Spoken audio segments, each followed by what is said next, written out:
হয় আইচিং পাছক নিশ্চয়কৈ ক'ব লাগিব আছে কালি যেতিয়া সুমি আৰু তাৰ্কিকক গ্ৰেপ্তাৰ কৰা হ'ল গ্ৰেপ্তাৰ কৰাৰ পিছতেই এই যিটো অনলাইন ট্ৰেডিঙৰ যিটো গোচৰ সেই গোচৰটো এটা নতুন মূৰ লৈছে কাৰণ এওঁলোক দুজনেই আছিল অন্যতম অভিযুক্ত আৰু তাৰ পিছতে আজি আৰু এটা নতুন আপডেট আহিছে কাৰণ সুমি আৰু তাৰ্কিকে যিটো আত্মগোপন কৰি থকাৰ সময়ত যিখন চেভ্ৰলেট গাড়ী ব্যৱহাৰ কৰিছে বুলি যিটো তথ্য ওলাই আছিল বগা ৰঙৰ চেভ্ৰলেট গাড়ী এখন ব্যৱহাৰ কৰিছে বুলি যিখিনি তথ্য ওলাই আছিল যি খবৰ ওলাই আছিল সেই চেভ্ৰলেট গাড়ীখন এই মুহূৰ্তত ডিব্ৰুগড় সদৰ থানালৈ অনা হৈছে ইতিমধ্যে যেহেতু চাৰিখনকৈ এই গোচৰৰ লগত জড়িত চাৰিখনকৈ গাড়ী বিলাসী গাড়ী ইতিমধ্যে ডিব্ৰুগড় সদৰ থানাত আছে যিখিনি কথা মই পূৰ্বতে কৈছো কিন্তু আজি নতুনকৈ এখন গাড়ী আনিছে যিখন গাড়ী হৈছে চেভ্ৰলেট বিটছ গাড়ী যিখন গাড়ীৰে সুমি আৰু তাৰ্কিকে যেহেতু আত্মগোপন কৰি থকা সময়ত ব্যৱহাৰ কৰা হৈছিল বুলি যেহেতু অভিযোগ আহিছে আৰু সেই গাড়ীখন যেহেতু মৰাণ আৰক্ষীয়ে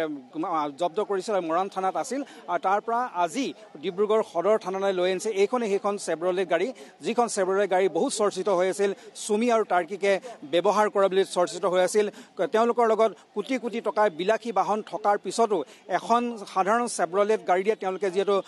পলোৱা অৱস্থাত ব্যৱহাৰ কৰিছিল বুলি যিটো চৰ্চা চলি আছিল এইখনে হৈছে সেইখন চেভ্ৰলেট গাড়ী বগা ৰঙৰ চেভ্ৰলেট গাড়ী আৰু যিখন চেভ্ৰলেট গাড়ীৰ ইয়াত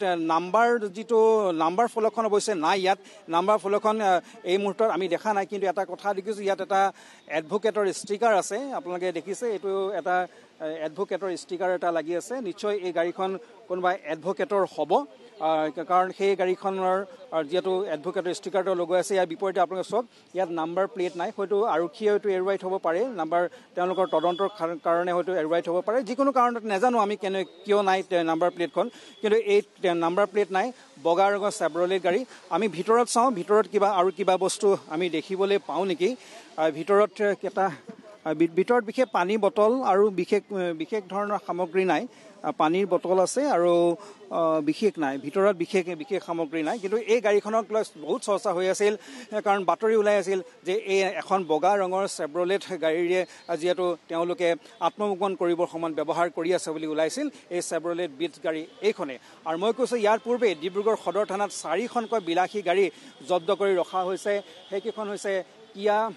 সেইখন হৈছে কিয়া MG হেক্টৰ এই চাৰিখন গাড়ী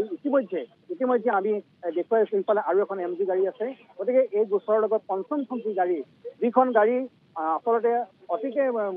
গুৰুত্বপূৰ্ণ কাৰণ এই গাড়ীখনত তেওঁলোকে যিহেতু যি সময়ত আত্মগোপন কৰি আছিল বা পলাই আছিল সেইখন সময়ত এই গাড়ীখন যিহেতু ব্যৱহাৰ কৰা বুলি যিহেতু চৰ্চা চলি আছিল যাৰ পৰিপ্ৰেক্ষিতত আচলতে এই গাড়ীখনৰ গুৰুত্ব অতিকে বেছি